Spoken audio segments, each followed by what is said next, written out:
días, compañeros. Bueno, primeramente quisiera expresar mis agradecimientos a ustedes. Muchas gracias por ver este video.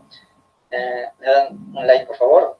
Y bueno, mi equipo, mi grupo y yo esperamos ser lo suficientemente claros.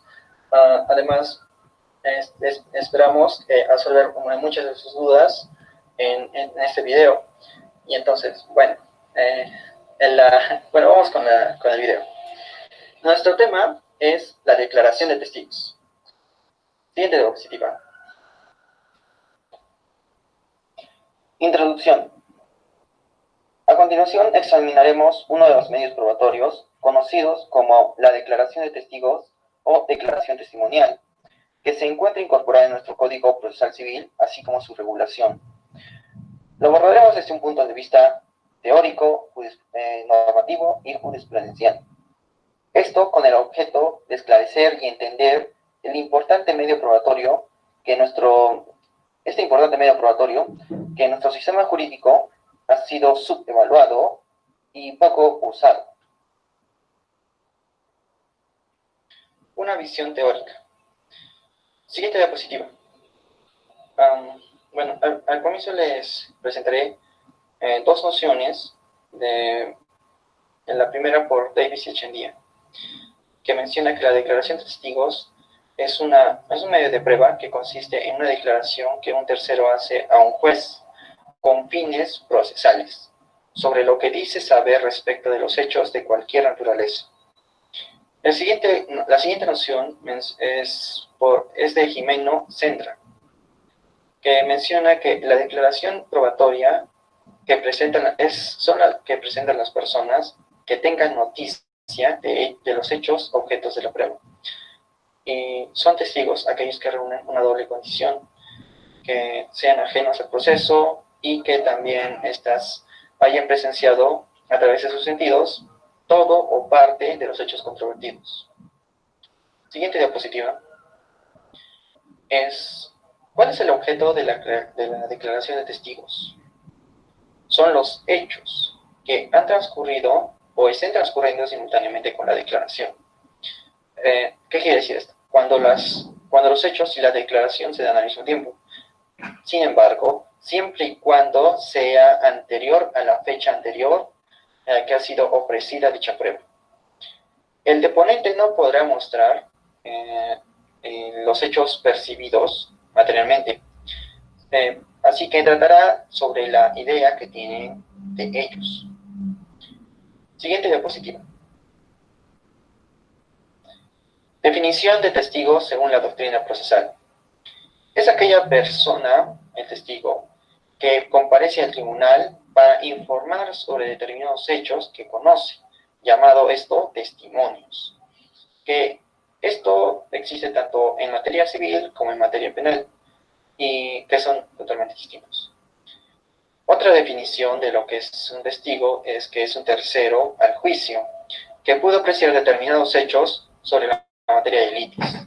El testigo origina la prueba documental y por ello tiene que ser una persona veraz, una persona capaz, primeramente, y actuar sin impresiones. Y su declaración debe ser veraz y objetiva. Así que el testimonio, para que sí el testimonio sea pertinente. Siguiente diapositiva. Declaración de testigos. La primera clasificación es por el vínculo con los hechos. Esto es cuando el testigo tiene una relación directa o indirecta con los hechos. Y así se dividen en dos, en testigo presencial y el testigo referencial. El testigo presencial es aquel que ha presenciado los hechos al momento en el momento que se han producido. Ejemplo, en el proceso de indemnización se ofrece un testigo que observó los daños que hizo el demandado sobre un bien inmueble del actor. El siguiente testigo es el testigo referencial. Es el testigo que obtuvo información de manera indirecta. La doctrina procesal recomienda que no se debe de considerar al pie de la letra lo que diga este testigo, lo que informa. El siguiente forma de clasificación es por el vínculo que tiene con el proceso. Es decir, cuando haya un interés respecto de los testigos en el modo en cómo en el resultado que tenga este proceso. Entonces, el primero es el testigo externo del proceso. Es aquel que no tiene ningún interés en el resultado del proceso. Y puede ser, por ejemplo, en el proceso de filiación, el recepcionista de un hotel que ofrece su testimonio sobre si la pareja era asidua, concurrente al lugar. Si este es citado a declarar en el proceso, sería un testigo externo porque en nada le beneficia el resultado del proceso. El siguiente testigo es el testigo deponente. Este testigo es aquel que tiene interés en el proceso, algo contradictorio, pero por ejemplo, digamos que en un conductor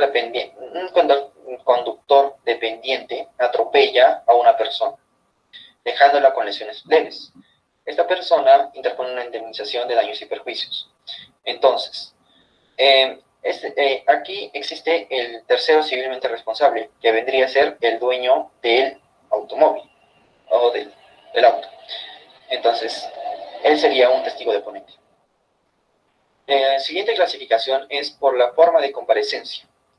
Este se vincula en relación a la voluntad y a la espontaneidad que tiene el testigo al momento de dar su testimonio.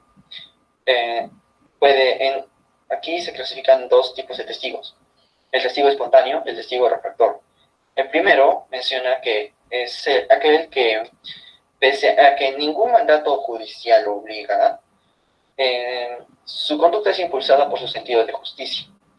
Aquel sujeto que tiene la voluntad de solucionar el conflicto y colaborar con la justicia se acerca al proceso para ayudar a esclarecer los hechos. Y este tiene un mayor valor probatorio que aquel testigo que es obligado a declarar.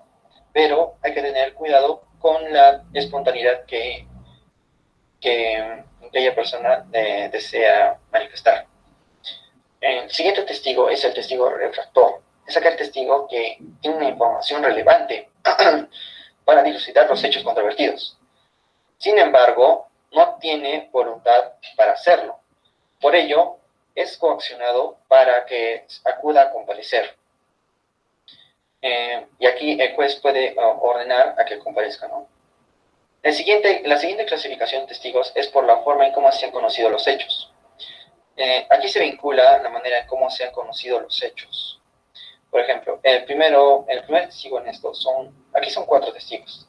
El primero es aquel testigo de hechos ajenos que ha conocido o percibido por medio de alguno de sus sentidos: vista, oído, olfato, gusto y nada más. Entonces, este testigo relata hechos que conoció a través de sus sentidos y que son ajenos a su persona. Ejemplo, en una demanda de divorcio por causal de daños físicos y psicológicos, por violencia física y psicológica, entonces hay tres vecinos que han observado los maltratos físicos que se le ha hecho a la cónyuge, y también han escuchado los insultos que le ha dado a su pareja. Por ello son testigos directos. El siguiente testigo es testigo de hechos que ha realizado personalmente. Es aquel testigo que ha tenido que ver o que tiene una relación directa o que ha realizado ese hecho que es un punto controvertido para la solución del conflicto.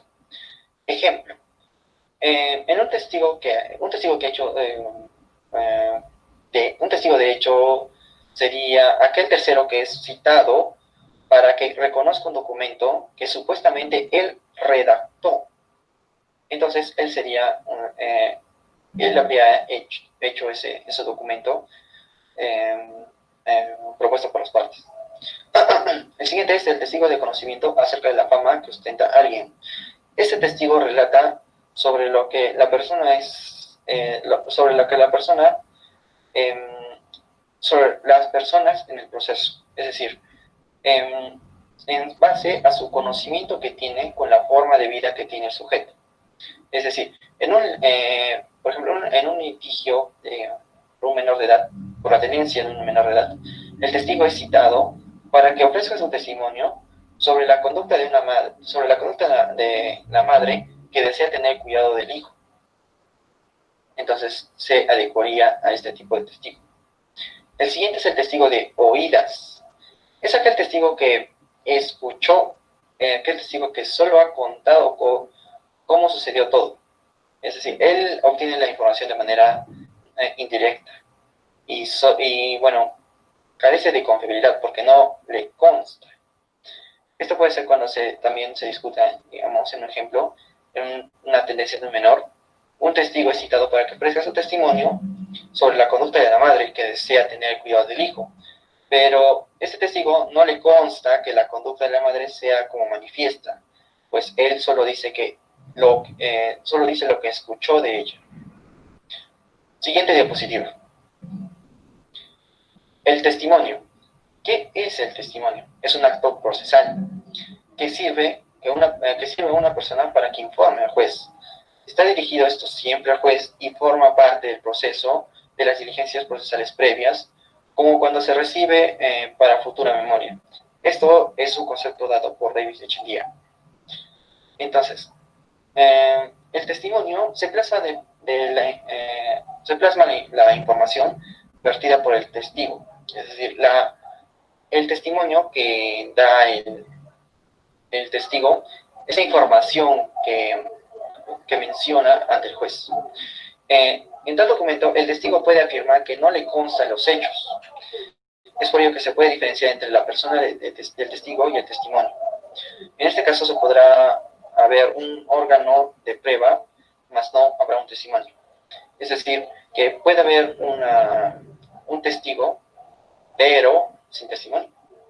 Solo afirmar o negar, no colabora o no da hechos, digamos, más allá o relevantes también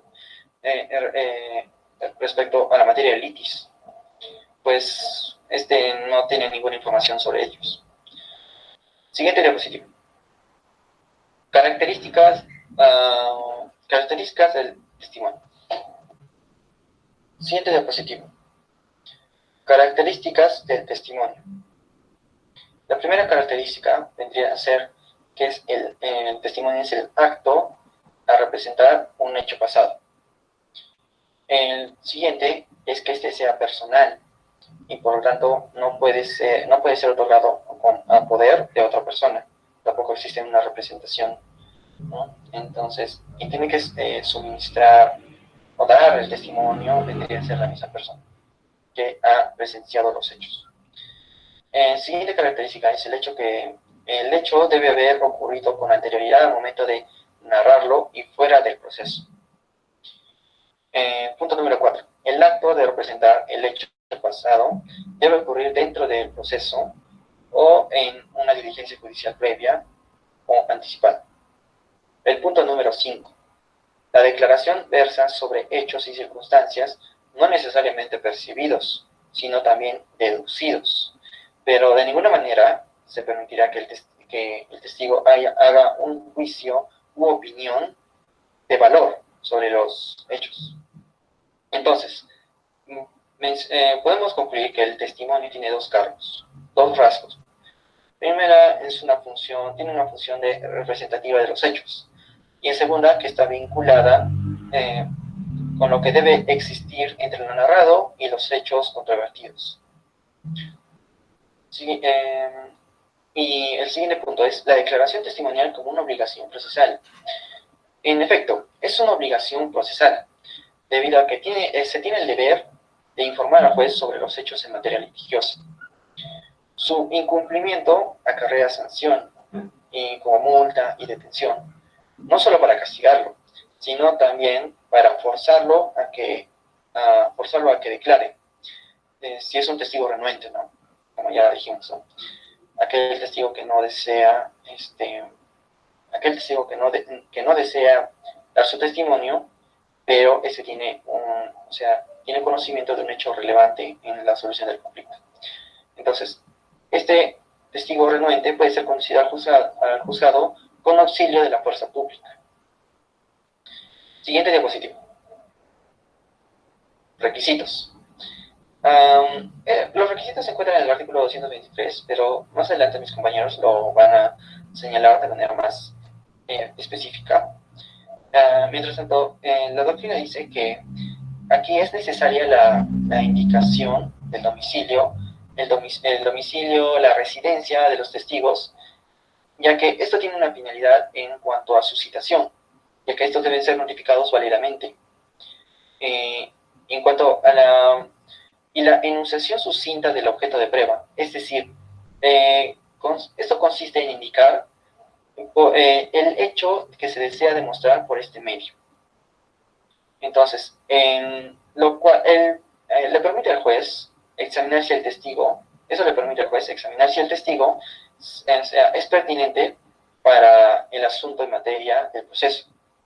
Entonces, si se trata de una prueba legalmente prohibida, ineficaz, superflua, insulsa, vaga, entonces, en cuyo caso debe ser rechazado. El siguiente punto son las prohibiciones. Las prohibiciones que, bueno, obedecen a la validez, esto para la validez y eficacia de la prueba testimonial, que no debe recepcionarse. Esta si las personas se encuentran afectadas por alguna de las causales de prohibición del artículo 229. Sin embargo, estas prohibición también puede ser extensible en aquellos sujetos inmersos dentro de alguna causal de tacha, como ya lo dijimos el 229.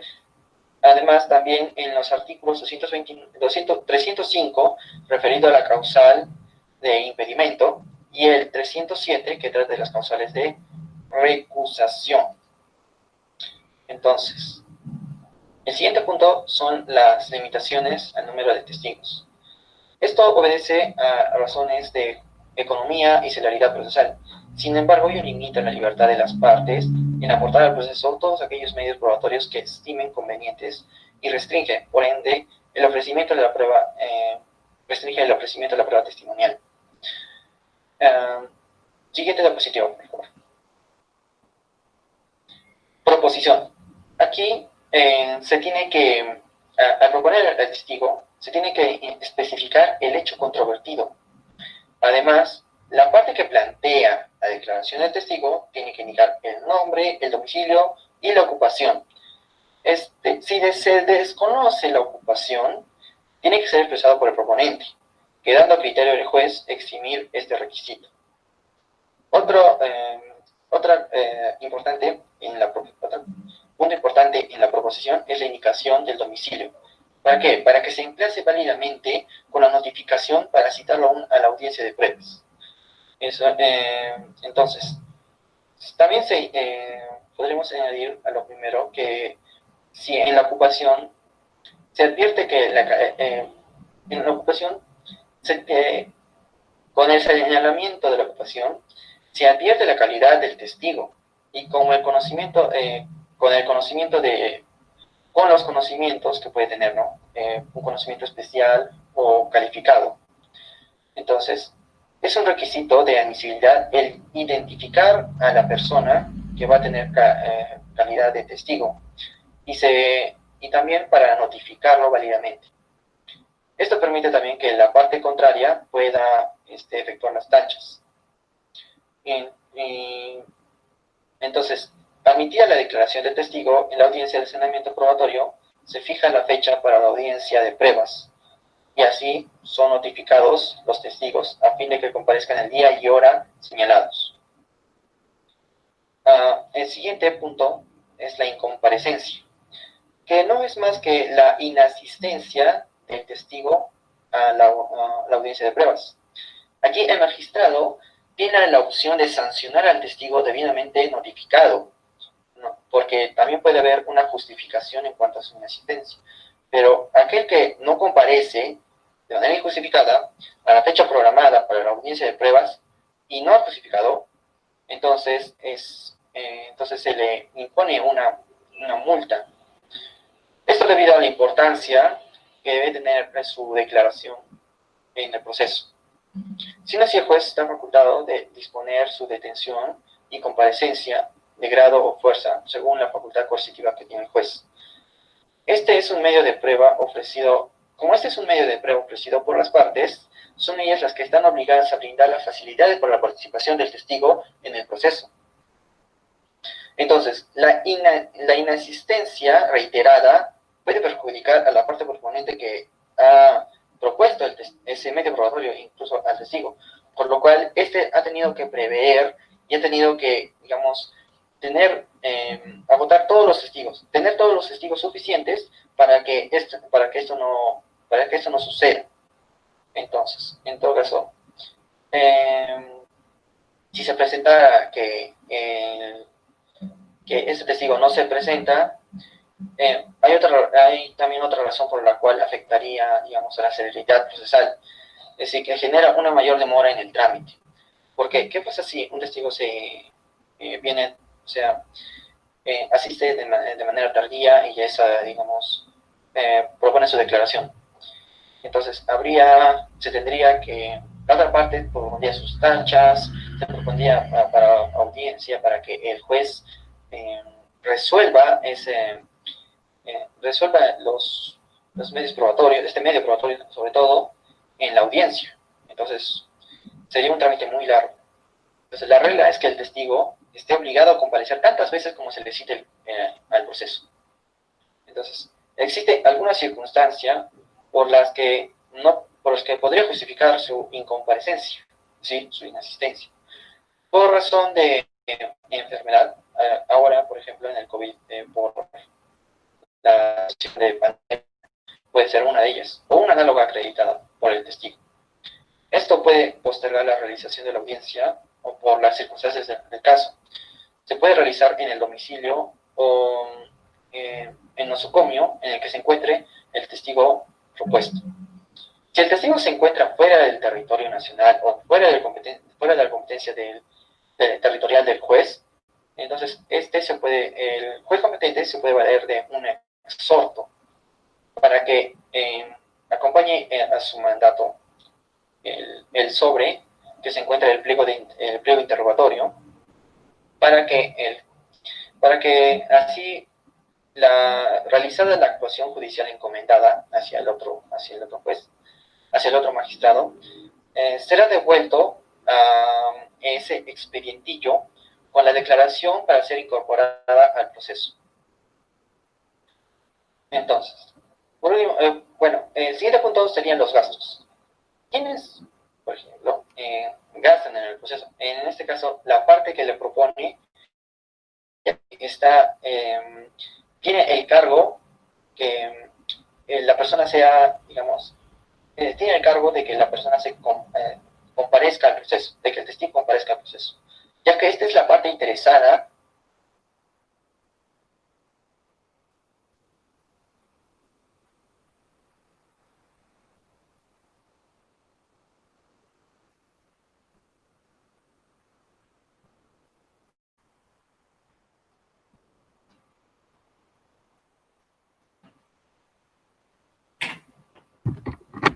alejado, distinto de la jurisdicción del juez y no se pueda encomendar a otro magistrado. Entonces ahí sería un punto importante. También a los alimentos y vivienda que se tenga que estar presente para las actuaciones judiciales. Entonces, la parte proponente será en cargo de dichos gastos. Siguiente diapositiva, por favor. La prueba testimonial está en un anaquel que sirve, pero nadie la usa. Este es un título que ha sido dado por Juan Luis Avendaño Valdés. Él nos menciona algunos puntos muy interesantes sobre por qué la declaración de testigos está siendo muy desvalorada y poco usada, como menciona el título. Bueno, menciona que esta idea hablar de esto se le ocurrió cuando estaba, no es como una anécdota, ¿no? Cuando estaba hablando con una abogada que era de Washington y ella se quedó totalmente sorprendida cuando vio la litigación oral y el interrogatorio que había en nuestro país. Entonces, en su país existía el cross-examination, pero bueno, por ser un país anglosajón, bueno, de derecho anglosajón, bueno, tenían una litigación oral más dinámica, pero acá se tomó la sorpresa se sorprendió porque no había eso. Entonces, esto le pareció muy importante al abogado, doctor, para tratar. Entonces, menciona que por qué, o sea, específicamente por qué se está desvalorando tanto la declaración de testigos. Y eso es muy, digamos, digamos posiblemente evidente de comentar, que es que muchas veces se observa que la palabra ha sido desvalorada y por lo tanto ya sea desvalorada, devaluada, entonces no tendría valor y nadie cree en la palabra de la otra persona. Es por eso que él plantea su tesis que hay dos razones por las que, digamos, no se toma en cuenta la declaración de testigos en una litigación oral. Y eso es precisamente, el primero es por el incumplimiento en el principio de veracidad. Y el segundo vendría a ser un aspecto más cultural. Es decir, si en el Perú existe, en el Perú se miente impunemente. Y esto no deja de lado que los testigos también mientan. Entonces, se debe tener cuidado frente a esto. Lo que él propone es usar una herramienta de manera correcta. Esto es para él la probática, que es, digamos, no solo se debe tomar en cuenta, digamos, afirmar los hechos que las partes proponen, sino también la búsqueda de la verdad. En un interrogatorio, digamos, poner la respuesta en un testigo desfavorable y desfavorable para él, favorable para otra parte.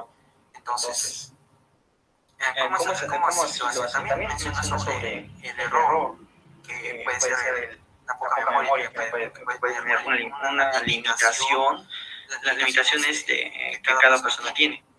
Entonces, digamos, una persona puede declarar, se le puede olvidar, pero, o sea, digamos, percibe de diferente manera, pero ahí no hay mala fe.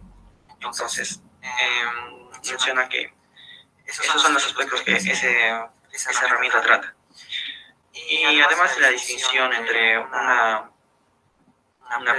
examinación abierta y una examinación cruzada, que lo vamos a ver después. Entonces, ¿por qué el título? Entonces, él menciona que puso ese título porque es como si, digamos, tuvieras una pistola para defenderte en un ataque. Tú no sabes para qué sirve, o sea, tú no sabes para qué sirve y por lo tanto se queda en el anaquel.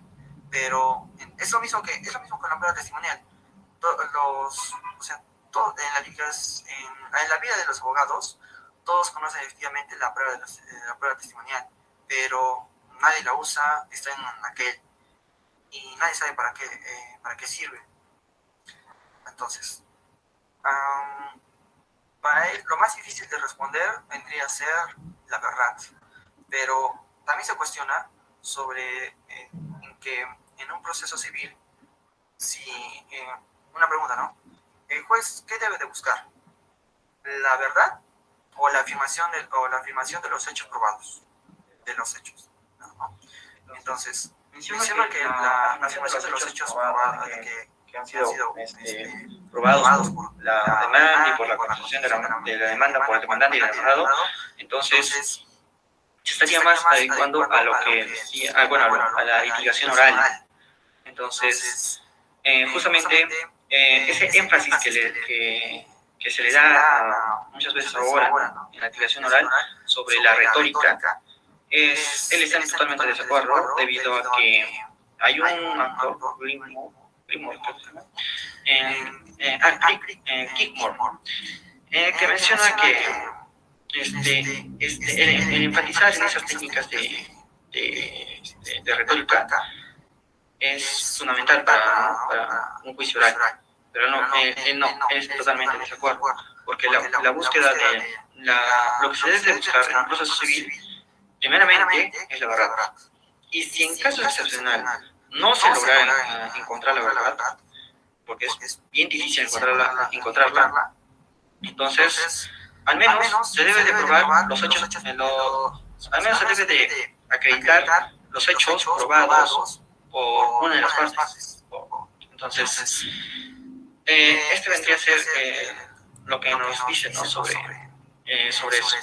Menciona también una de sus propuestas, es que debe haber una consecuencia en cuanto al mentir, que el testigo miente impunemente en el Perú también, y se ha observado estudios por el National Geographic que hizo una discusión entre filósofos y juristas de altísimo, digamos, nivel. Entonces, pero que mencionan, ¿no?, ellos en la investigación nacional, que el Geographic, que una persona miente de 8 a 10 veces al día. Entonces, esto es, digamos, esto no favorece tanto a la declaración de testigos, pero no, porque lo que importa es que tanto el juez como el abogado sepan utilizar las herramientas correctas para evitar para evitar esto. Entonces, bueno, para él las consecuencias de mentir deben ser muy graves, porque así la parte estaría muy intimidada para, digamos, declarar, digamos, decir mentiras a favor de la parte que lo ha propuesto. Entonces, porque menciona que no hay, digamos, o sea, por mentir nadie se va a la cárcel. Y justamente hace una comparación entre los norteamericanos con nuestro país. Es que en Estados Unidos no es que tengan digamos, más civismo que nosotros, es que ellos están regidos por el principio de punición y el principio de autoridad y de punición. Entonces, como eso sucede, ellos no van a mentir, pero como aquí no hay, entonces aquí se hace lo que se les da la gana. Entonces, también menciona que estas es las ideas que está fundamentando, lo sacó en un documento llamado IVA, que son, o sea, en el documento se llama, en total, las reglas IVA para la prueba en el arbitraje y las reglas sobre el testimonio en el proceso civil peruano. Esto menciona que, bueno, es un trabajo mencionar en grandes rasgos, que ya sea en la prueba de arbitraje y en el mismo proceso civil, el testigo no es relevante o es un medio probatorio de segundo nivel, porque justamente nadie cree en la palabra de otro, y ya sea como los abogados o como los jueces, que toman de esta manera la palabra de una persona que ha vivido en carne propia digamos, los hechos.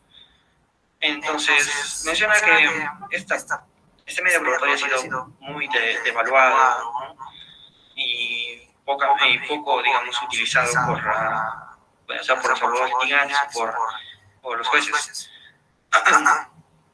Él cree firmemente en una prueba de oficio. ¿En qué casos? Por ejemplo, en aquellos casos en que hay un testigo y la parte oponente no hay un contrainterrogatorio. Entonces, como no hay entonces aquí el juez debería actuar de manera más activa, no pasiva. Y entonces debería hacerse un interrogatorio hacia esa persona. Además de que es menos posible que una persona, o sea, como hay una punición respecto al mentir, y sabe de que va a haber un contrainterrogatorio, esta persona va, digamos, con ayuda de abogado y así, no poner tonterías digamos, en el testimonio, porque sabe que va a haber un contrainterrogatorio. Entonces, pero sabe que el juez también puede ser, entonces habría como un poco más de control respecto a los testigos y, digamos, se controlaría, ¿no? este medio para que sea más efectivo. Entonces, bueno, él menciona que también el testigo miente porque no hay unas consecuencias. Y bueno, también menciona, ¿no?, que, o sea, el juez debe hacer preguntas y eso no significa que sea parcializado, porque él no sabe cómo va a contestar el testigo, porque puede favorecer a una parte como también no. Entonces, es lo mismo que pasa con una prueba de oficio que se pide, una prueba de documental que se pide de oficio. Aunque es difícil, digamos, aunque es difícil esclarecer la verdad, no se debe de renunciar a ello. Y por lo menos los abogados litigantes deben afirmar las afirmaciones y los hechos que ellos proponen. ¿Qué más? Menciona que también el testigo solo es el reflejo de nuestra sociedad. Y si éste miente, es porque todos mentimos. Y esto es un problema cultural muy grande. Y él le da una solución, una solución a esto, ¿no?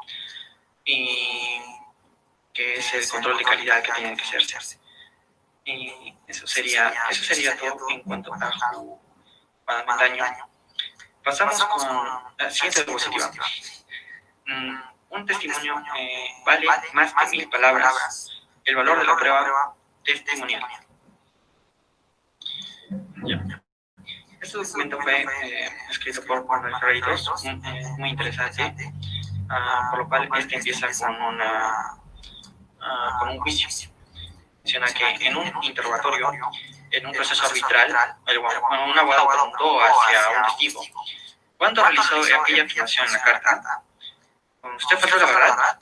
El testigo bajó la mirada al suelo y se le descompuso el rostro. Entonces pasó como 30 interminables segundos y quedó en silencio. Y finalmente mencionó no. Entonces, ese silencio, para todos quedó probado de que, se quedó como que una presunción de que él mentía. Pero la verdad es que esa mentira le costó caro porque perdió el caso en la parte que propuso el testigo. Entonces, menciona que a diferencia del resto de medios probatorios, solo el testigo ha vivido en carne propia lo ocurrido. Entonces, y puede presentar aquella experiencia, ya sea al árbitro o al juez. Entonces, este medio probatorio de la exclusión de testigos es una herramienta perfecta para que el tribunal se acerque más a lo posible a lo que realmente ocurrió. En la práctica jurídica peruana, se menciona que los testigos no son tomados como un medio probatorio, que son tomados como un medio probatorio de segundo orden, sobre todo en procesos judiciales. Incluso en la práctica arbitral no se le da mucha importancia en las audiencias a los testigos. Esto es muy frecuente mencionar. Entonces se ignora y se da por poca importancia a la técnica para la presentación e interrogatorio del testigo. Esto debe que en nuestro país no se da valor a la palabra de una persona. Tendemos a desconfiar de lo que las personas dicen y creemos, que generamos certeza, debemos basarnos en documentos o hechos concretos. Y a menudo también quienes juzgan tienden a creer que ese testimonio no tiene valor, y porque un testigo siempre mentirá para favorecer la posición que le conviene defender. Para ellos, un documento vale más que 1000 testimonios. Sin embargo, esta forma de pensar es equivocada, ya que la prueba testimonial es confiable, tiene, digamos, especial fuerza persuasiva y permite probar hechos que no podrían demostrarse de otra manera. Por ejemplo, si se ha hecho una firma de un contrato y ese contrato se ha perdido, entonces la única manera de probar que ese contrato existió es mediante testigos. Y eso es lo que nos quiere decir, ¿no?, el autor. Dice que, a diferencia de lo que suele pensarse, la prueba testimonial sí es un tipo de prueba confiable. Es mucho, menciona que es mucho más fácil mentir en un documento escrito que cara a cara. Entonces, es especial.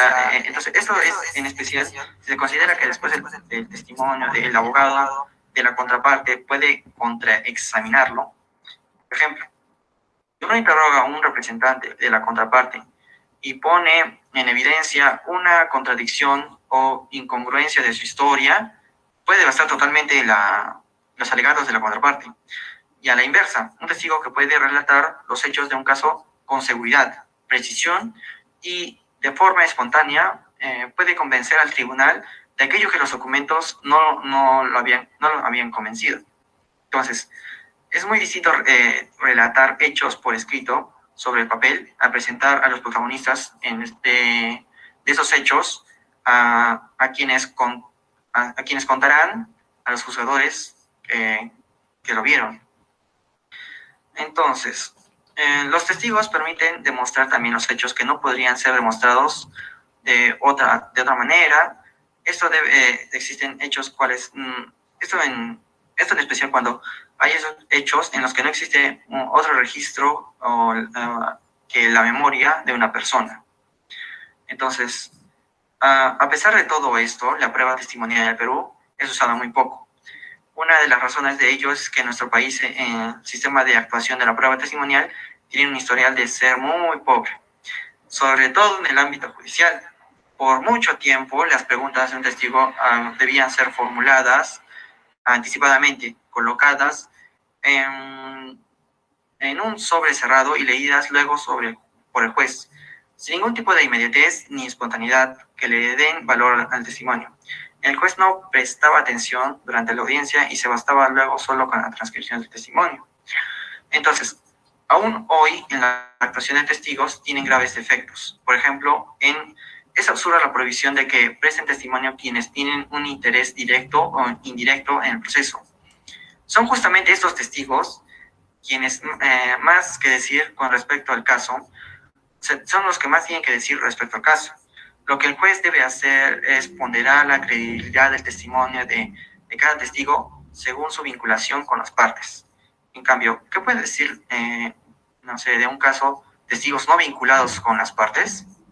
Muy poco. Creemos que los testimonios tienen una utilidad importante y que están sobrevaluados en nuestra cultura jurídica.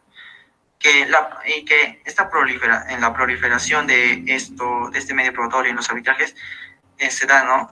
O sea, en especial también los internacionales y los abogados peruanos están empezando a descubrir ventajas en la prueba testimonial. Entonces, se puede entender que un testigo puede aportar el golpe clave que cambia el destino de la controversia. Y de esta forma los abogados peruanos están dando cuenta que esto apoya mucho en cuanto a las casi tanto como en las pruebas documentales. Así que es un testimonio certero que puede valer más que 1000 escritos. Como último punto de mi exposición, voy a tratar lo que es el impacto de COVID-19, algún tema más actual, en el proceso civil y las audiencias virtuales. Esto escrito por Johan Mitchell, Wesley Casusol. Entonces, menciona que la declaración de testigos respecto a este escenario excepcional puede hacerse de manera virtual, con previas coordinaciones con las partes y los testigos que proporcionan aquella prueba. Entonces, esto debe de comunicarse de manera oportuna a la existencia de impedimentos materiales. Es decir, para llevar a cabo se podrá tomar la declaración de las salas de audiencias, observando rigurosamente las medidas dispuestas por las autoridades sanitarias, como puede ser el distanciamiento social y el uso de mascarillas y guantes. Asimismo, bajo este escenario que vivimos, se debe considerar las siguientes medidas. Permitir que las partes proponer el reemplazo de testigos comprendidos dentro de la población vulnerable, siendo aquel hecho este hecho una justificación válida del pedido. Entonces, tal como lo aclaramos anteriormente, ¿no? Realmente no se puede, digamos, representar, pero en este caso excepcional sí se puede. Bueno, no representar realmente, ¿no? Bueno, menciona que, ante la incomparecencia existen sanciones, pero si esta es justificada, entonces no las hay. Entonces, el siguiente punto o siguiente medida es incorporar la prescindencia de la prueba como apercibimiento si el testigo no asiste a la audiencia de pruebas, con lo cual se procura que la parte que ofreció el testimonial colabore para recabar la declaración esperada, otorgando facilidades a los testigos para el propósito. Esto es uno de los, digamos, es parte del cargo de la parte que propone al testigo. Por tanto, le tiene que brindar los medios suficientes para que éste exprese su testimonio. La medida número 3 recaba que los testimonios se dan en el mismo lugar que la inspección judicial, siempre y cuando previamente se verifique que se den las condiciones sanitarias para ello. Entonces, en la convocatoria de audiencias de pruebas virtual, se debe tomar en cuenta los siguientes datos. Informar a las partes, abogados, testigos, peritos, que el desarrollo de la audiencia será virtual, a excepción de la inspección judicial. Asimismo, aplicará la forma de participar y los equipos requeridos para intervención de la diligencia virtual. El siguiente dato a tomar en cuenta vendrá a ser que todos los participantes, las partes, los abogados, los testigos y los peritos tienen de manera obligatoria proporcionar un correo electrónico compatible con el programa a emplear para el desarrollo de las audiencias. Esto es mediante el programa aplicativo Google Hangouts Meet. El tercer dato. El tercer dato. Informar a las partes que la no intervención de los testigos en la audiencia produce la prescindencia de su declaración como prueba. Es prescindible. Entonces, informar a las partes que si algún testigo admitido forma parte de la población vulnerable y no cuenta con las condiciones materiales para, digamos, participar en la audiencia virtual, podrá proponer su reemplazo o solicitar su prescindencia dentro del plazo indefectible de 3 días. Esto como materia de excepcional, ¿no? Porque vimos que anteriormente no se podía, era una de las características del testimonio, que no se podría, es personal, que no se puede otorgar poder o representar, pero debido a esto, el escenario que vivimos, entonces sí se podría y se tendría un plazo de 3 días. El siguiente es informar a las partes que si algún testigo admitido no forma parte de la población vulnerable y no cuenta con las condiciones materiales para participar en la audiencia virtual, deberá informarse aquella situación al juez, a efectos de que brinde su declaración en el juzgado, adoptando las medidas de seguridad sanitarias respectivas, distanciamiento social y el uso de mascarillas y guantes. La asistencia del testigo al juzgado no obliga a las partes y a los abogados a que igualmente asistan, pudiendo intervenir de manera virtual. Es decir, si el testigo no cuenta con los recursos suficientes para, digamos, ingresar a la audiencia virtual, entonces podrá asistir a la audiencia, al juzgado en físico, ¿no? Respetando las medidas sanitarias. Entonces, pero esto no obliga, o sea, a las partes y a los abogados que ellos asistan, de manera física, si pueden hacerlo de manera virtual. Y por último punto, menciona que se debe de brindar a las partes, a sus abogados, a los testigos, a los peritos, un número de teléfono institucional a través del cual se puedan notificar las fórmulas en alguna consulta, una consulta o coordinación sobre la audiencia convocada. Bueno, esto es en cuanto a mi parte. Muchas gracias a todos. Continuando con la explicación sucesiva de la visión teórica de la declaración de testigos, yo explicaré 4 aspectos muy importantes. Como pueden apreciar en la diapositiva, situación del testigo, apercibimiento, desarrollo del interrogatorio y la forma de las preguntas. Primero, la citación del testigo.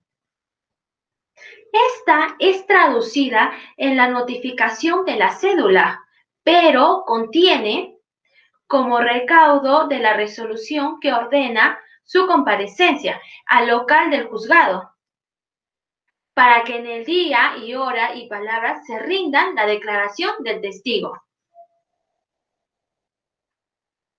Lo que trae esto como consecuencia es la obligación procesal de prestación. El apercibimiento, como segundo aspecto mencionado en la diapositiva, consiste en la advertencia a la persona que debe declarar como testigo de las sanciones que se le impondrán si es que se negase a hacerlo. El incumplimiento de la obligación se manifiesta contra inconcurrencia al local del juzgado, la negativa de su parte para declarar, puede ser también el silencio, y las respuestas evasivas que da el testigo. Todo esto gira en tal sentido que será sancionado que no acate el mandato judicial, pese a ser requerido para hacerlo.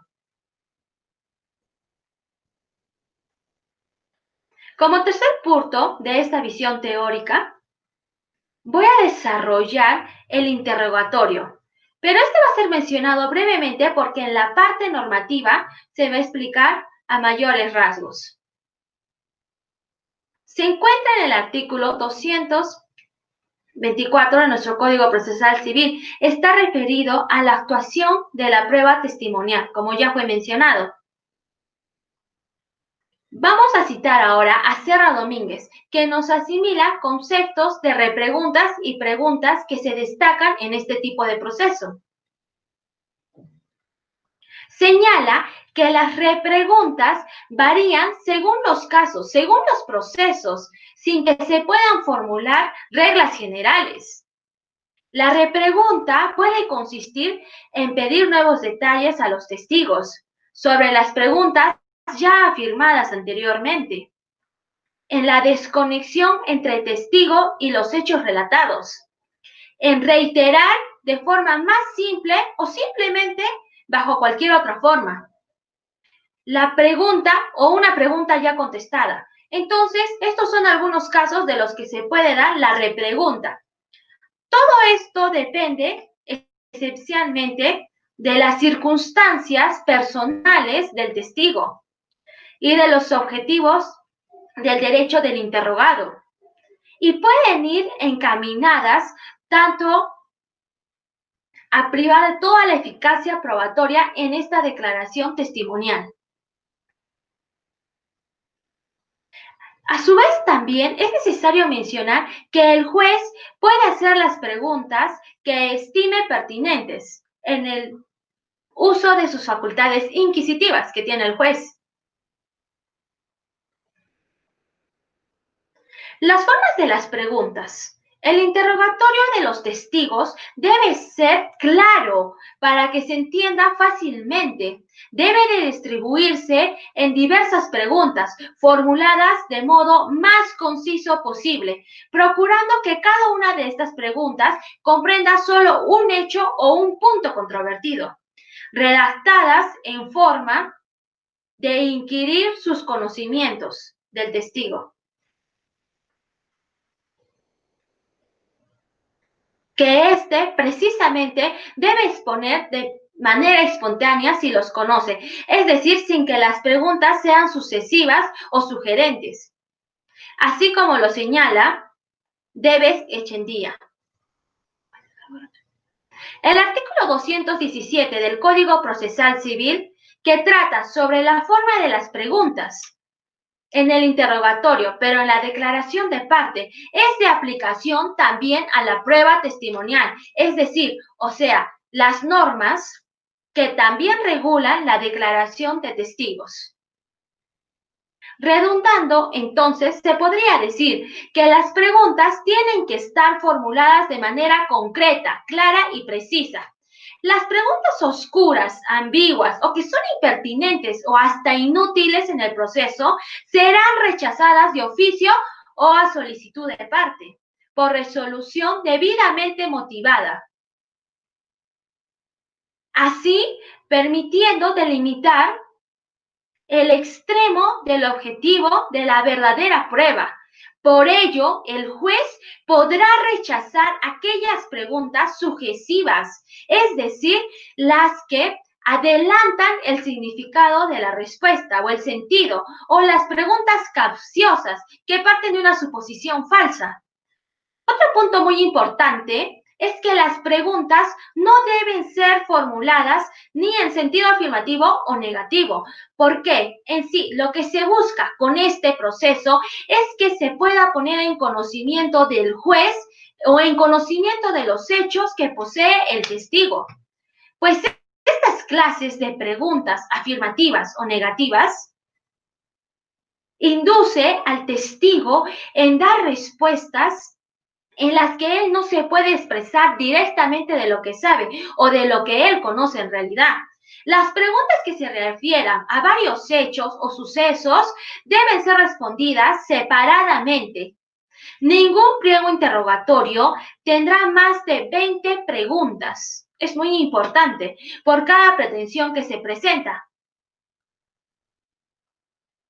Ahora, las preguntas deberán ser enumeradas de manera correlativa para así poderse referir en el acta de la audiencia respectivamente a cada una de estas. En la práctica, comúnmente en los despachos judiciales, por un ahorro de tiempo, no se transcribe en totalidad toda la pregunta, sino que se limita a señalar, por ejemplo, en la pregunta número 1 dijo tal persona, sin necesidad de colocar todo el texto de la pregunta. Por ende, al momento de la lectura del expediente, se remite al pliego interrogatorio que se adjunte, lo que a veces en la práctica no facilita el estudio del expediente.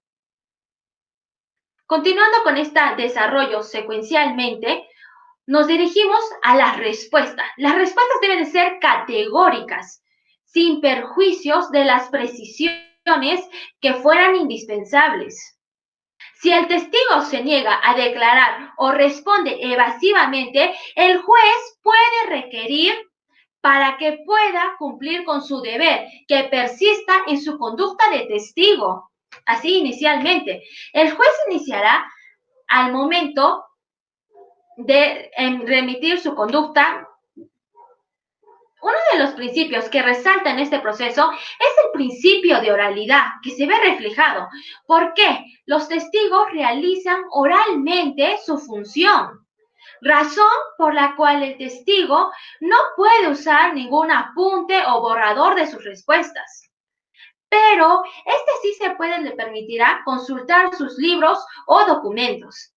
El Tribunal Constitucional se pronunció y precisó que el contenido del interrogatorio resulta esencial, en tanto y por tanto todas las preguntas realizadas deben encontrarse directamente vinculadas con la materia investigada. El interrogatorio no debe verse con preguntas impertinentes o simplemente con preguntas innecesarias. El testigo será interrogado solo sobre los hechos controvertidos, especificados por el proponente, como ya fue mencionado. La parte que solicitó la declaración de testigos también puede hacer repreguntas por él mismo o por participación de su abogado. Así lo establece el artículo 227 de nuestro Código Procesal Civil. Incluso el magistrado puede plantear algunas preguntas al testigo para que él pueda esclarecer mejor las declaraciones ya realizadas. Ahora mencionando las preguntas que se encuentran no solamente en el pliego interrogatorio, además de eso, también se realizan durante la audiencia, pero estas que sean lesivas al honor o a la buena reputación del testigo se declaran improcedentes por el juez, porque aquí se busca garantizar el derecho subjetivo de las personas, que no puedan ser agraviadas. Todo lo actuado ya en audiencia, tanto por el juez o por las partes, deben ser transcritos por el secretario. Por ende, el testigo puede leer el acta antes de suscribir su declaración y puede solicitar una corrección de algún error o material que puede existir en el mismo, de igual modo que de las partes se esté afectando. Luego de verificar de una manera sistemática si se ha transcrito de manera correcta o si se ha separado el testimonio del declarante y que garantiza cualquier error u omisión sea corregido, culminado todo esto y no habiendo más pruebas de actuar y declaraciones que realizar a diferentes testigos, los autos quedan expeditos para ser ya sentenciados. En este acto, el juez concede a cada uno de los abogados el uso de la palabra, a fin de que ellos puedan realizar los alegatos respectivos. Salvo esto cuando se puede efectuar por escrito. Pero en el caso que quedó pendiente alguna actuación de algún medio probatorio, se señalará una fecha para la continuación de esta audiencia de pruebas, en las que se pueden actuar las mismas. Siguiente diapositiva, por favor. Como un último punto a tratar en esta visión teórica de la vamos a hablar de la valoración de la declaración de testigos. Respecto a esta valoración de este medio probatorio, constituye en una fase crítica que se realiza el juzgador y al medio probatorio introducido o actuado en el proceso, el cual debe ser verificado por los diferentes requisitos de validez para hacer uso razonado de este medio. Se deberá tener en cuenta la calidad del testigo, si este ha entrado o no en contradicciones o en actitudes y gestos observados, donde la intervención o hay una incongruencia o en el sustento de sus afirmaciones que él da como testigo y serán puestas por manifiesto en el juez por la sentencia, siempre que esta dicha prueba sea determinante en el proceso. También se debe corroborar las afirmaciones con los medios probatorios que se han admitido en autos y que estos permitan al juez encontrarse convencido de los argumentos propuestos por los declarantes en el proceso. Con relación a esta valoración de pruebas referida a la declaración testimonial, el juez no puede aceptar una respuesta o rechazar otras. Simplemente el juez debe apreciarlas en su conjunto. Por lo que se ve en este caso, es evidente que se ha afectado el derecho al debido proceso al ignorar el juzgado de instancia o las respuestas de los testigos a las repreguntas.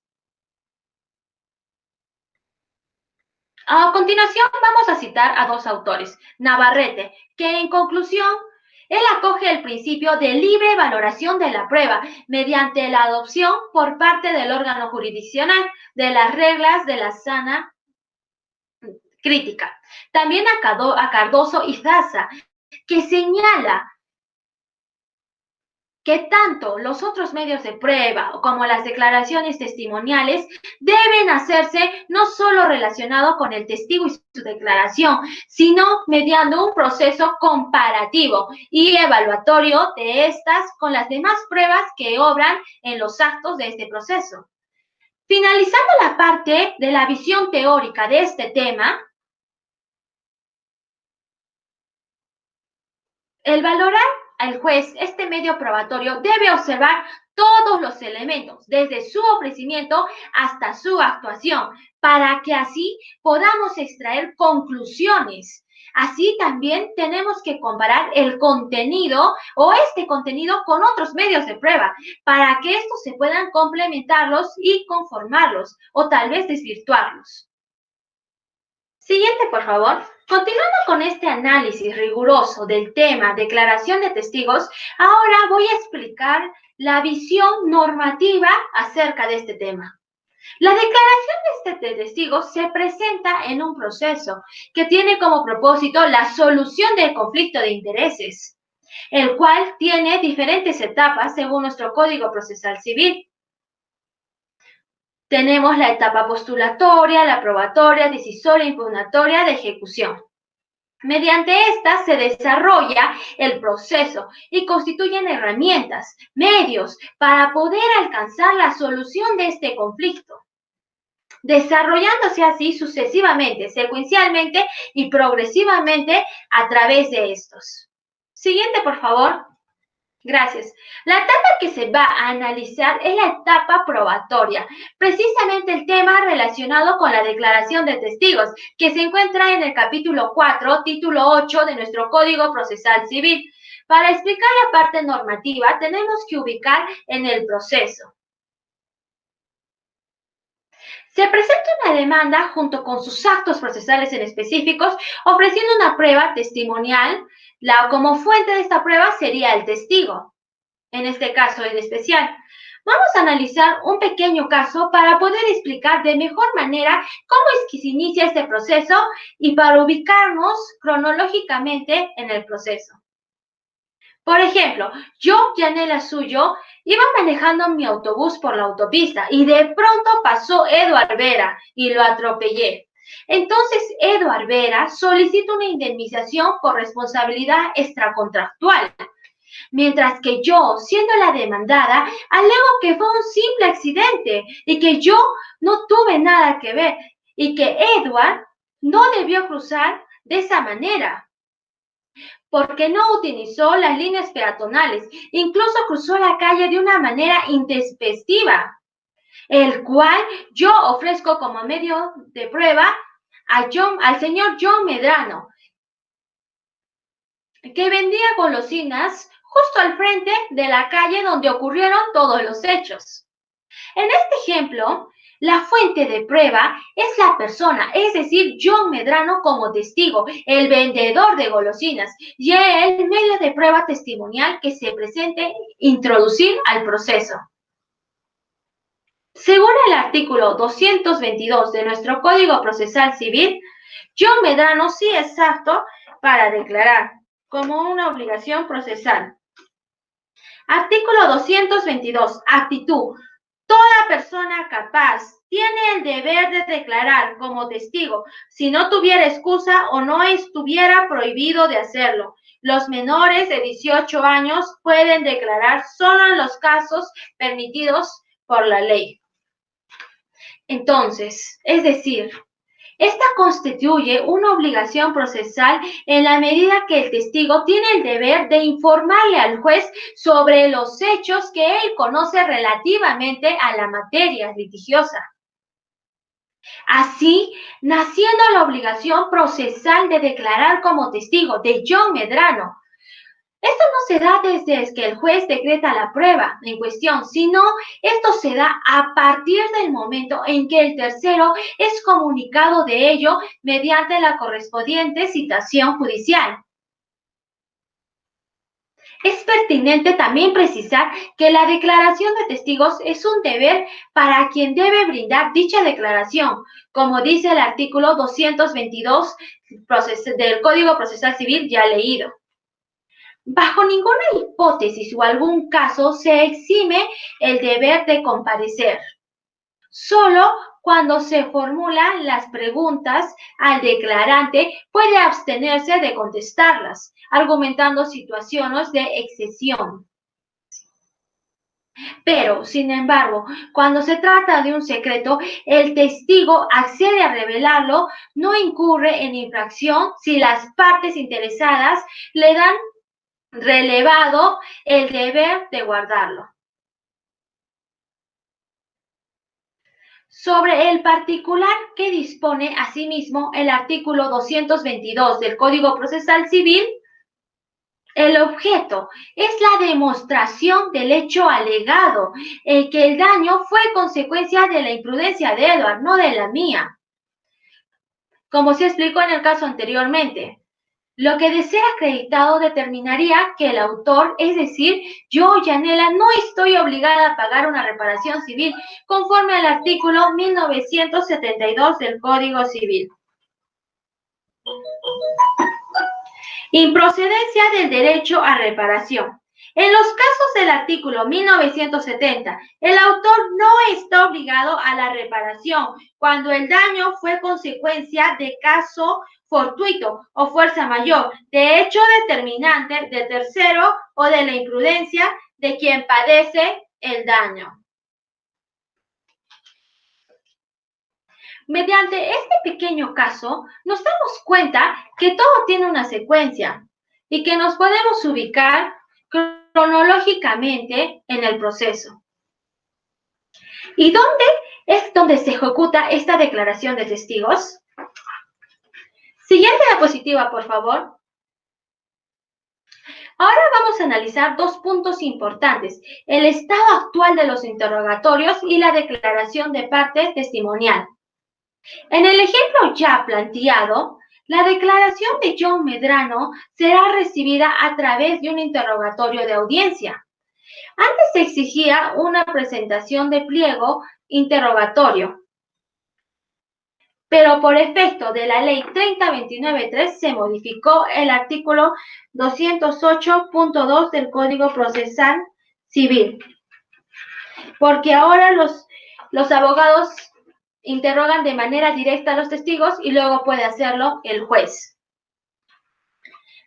Actuación de las pruebas. En el día y hora fijados, el juez declara iniciada la audiencia y dispone la actuación de las pruebas en el siguiente orden. Los testigos, con arreglo del interrogatorio de los abogados, lo realizan directamente, comenzando por el abogado de la parte que hubiere ofrecido, luego de las preguntas de los abogados, y el juez podrá formular las preguntas. Esto fue modificado por la ley 3029-3, como ya fue mencionado anteriormente. Pero no solo se modificó sino no se llegó a modificar el artículo 213 del Código Procesal Civil. Admisibilidad. Las partes pueden pedirse recíprocamente su declaración. Esta se iniciará con una absolución de posiciones, atendiendo al pliego acompañado a la demanda en sobre cerrado. Concluida la absolución, las partes, a través de sus abogados y con la dirección del juez, pueden hacerse nuevas preguntas y solicitar las aclaraciones a las respuestas. Durante este acto, el juez puede hacer a las partes las preguntas que estime convenientes. Entonces, vemos que este artículo 213 sigue exigiendo la presentación de un pliego interrogatorio en sobre cerrado. Y si fuese la declaración de la parte contraria, el texto también aquí nos agrega que luego de la absolución de las partes, estas pueden hacer nuevas preguntas a través de sus abogados, con la dirección del juez, claro está. Mientras tanto, puede hacer las preguntas que se estimen convenientes para el proceso, que aporten. Continuando con este desarrollo secuencial, para la declaración de partes, el artículo 217 señala forma del interrogatorio. El interrogatorio es realizado por el juez. Las preguntas del interrogatorio deben estar formuladas de manera concreta y así sucesivamente. Vamos a analizar la primera parte, que es analizado por el juez. Señala que debe ser realizado por el juez, como ya se mencionó. Pero ¿por qué se menciona el artículo 217 del Código Procesal Civil? ¿Por qué es importante sistematizarlo con el artículo 230 del Código Procesal Civil? Aplicación supletoria. Son aplicables a la declaración de testigos en cuanto sean pertinentes las disposiciones relativas a la declaración de parte. Entonces, señala que son aplicadas a esta declaración de testigos las disposiciones que son relativas a la declaración de parte. Entonces, un resumen de todo esto, de todo lo actuado, se registra en un acto conforme a los lineamientos descritos en el artículo 204 de nuestro Código Procesal Civil. El acta de audiencia. La audiencia de pruebas es registrada en video o en audio, en soporte individualizado que se incorpore al expediente. Se entrega una copia a las partes, dejándose constancia en el expediente de dicha entrega. En casos en que esto no sea posible, se levante el acta respectiva, la cual contendrá lugar y fecha de la audiencia, así como el expediente al que corresponde, nombre de los intervinientes y, en su caso, de los ausentes. Resumen de lo actuado. Los intervinientes pueden sugerir al juez la adición, precisión o rectificación de alguna incidencia.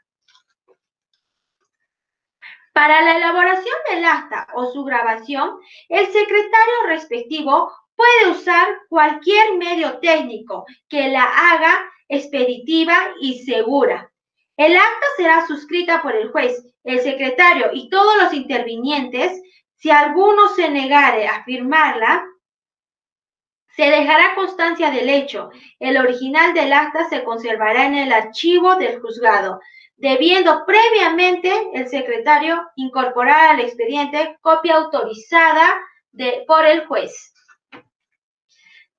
Si bien la modificación introducida por la Ley 3029-3 permitió que la audiencia se registrase en audio o video, por falta de recursos aún se mantuvieron en uso generalizado el acta escrito.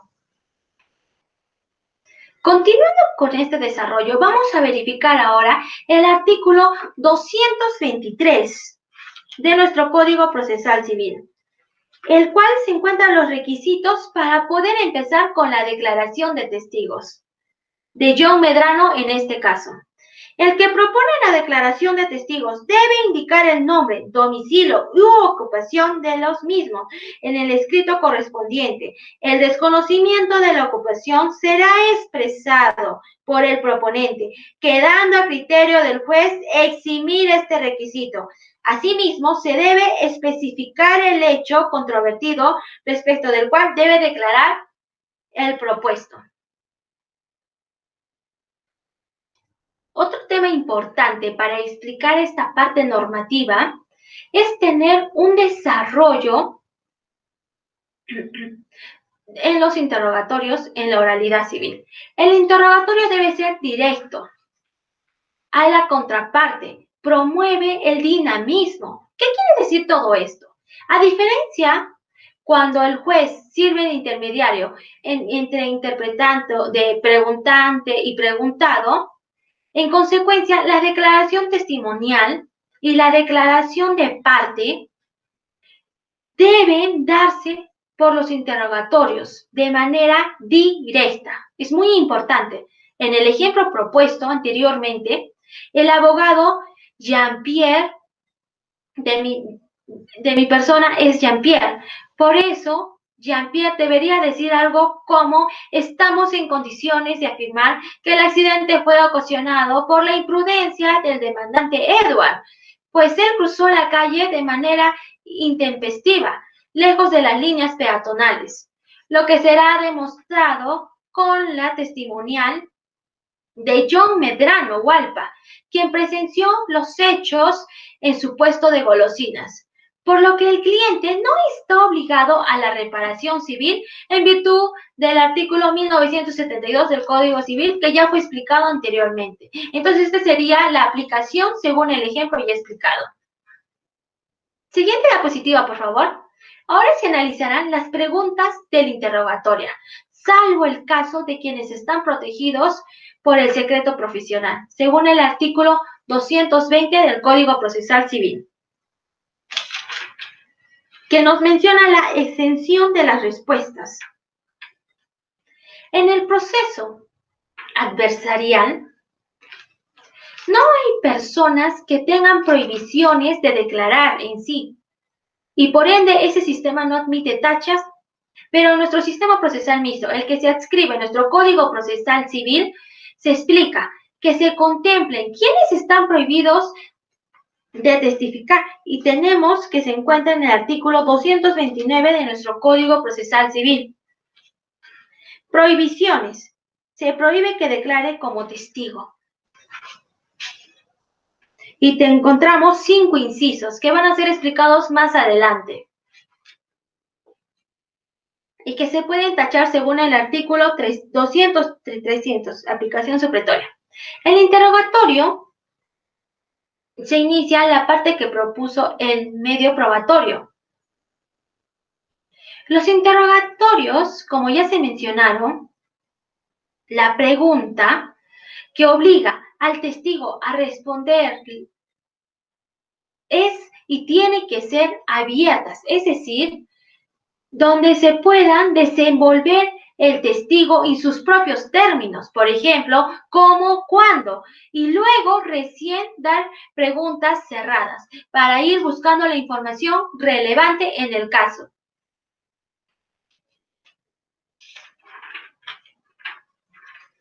El artículo 217 nos informa la forma del interrogatorio. Lo que nos quiere decir es que las preguntas que se consideren impertinentes o que haya fundamentos que no son relevantes, deberán ser resueltas por el juez en el acto. Así se refiere este artículo.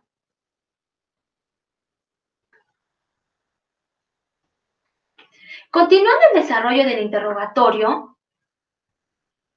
según el artículo 224 de nuestro Código Procesal, vamos a leer actuación.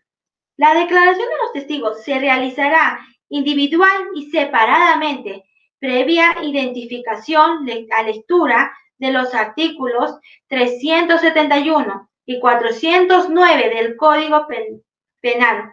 El juez preguntará al testigo su nombre, edad, ocupación y domicilio, si es pariente, cónyuge o concubino de alguna de las partes, o tiene amistad o enemistad con ellas, o el interés en el resultado del proceso.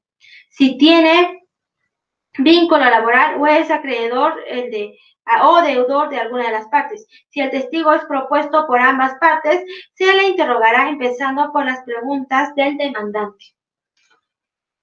Antes del interrogatorio, no se toma al testigo juramento o promesa de decir la verdad. Nuestro código no lo exige a decir verdad, limitándose a disponer la lectura de los artículos 371 y 409 de nuestro Código Penal, numerales referidos a los delitos de omisión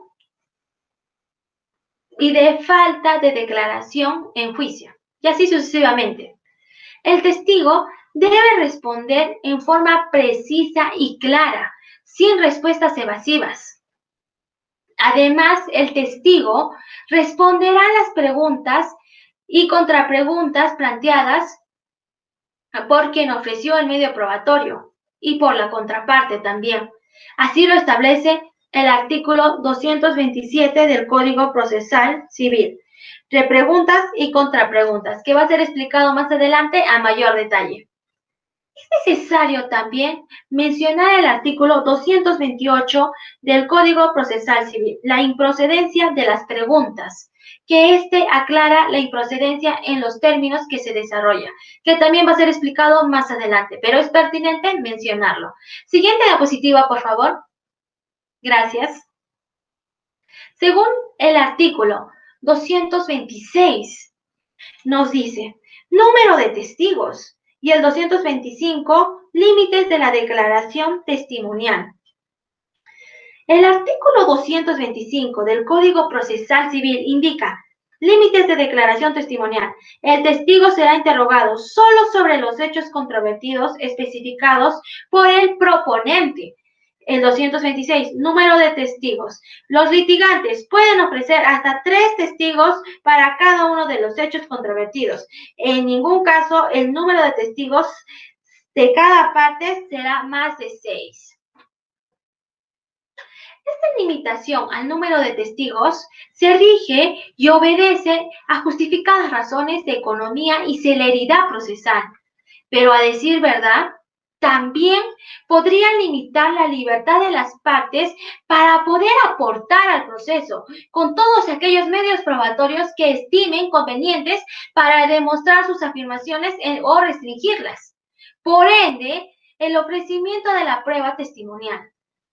Pero así lo establece nuestro Código Procesal Civil, tanto en su artículo 225 como en su artículo 226.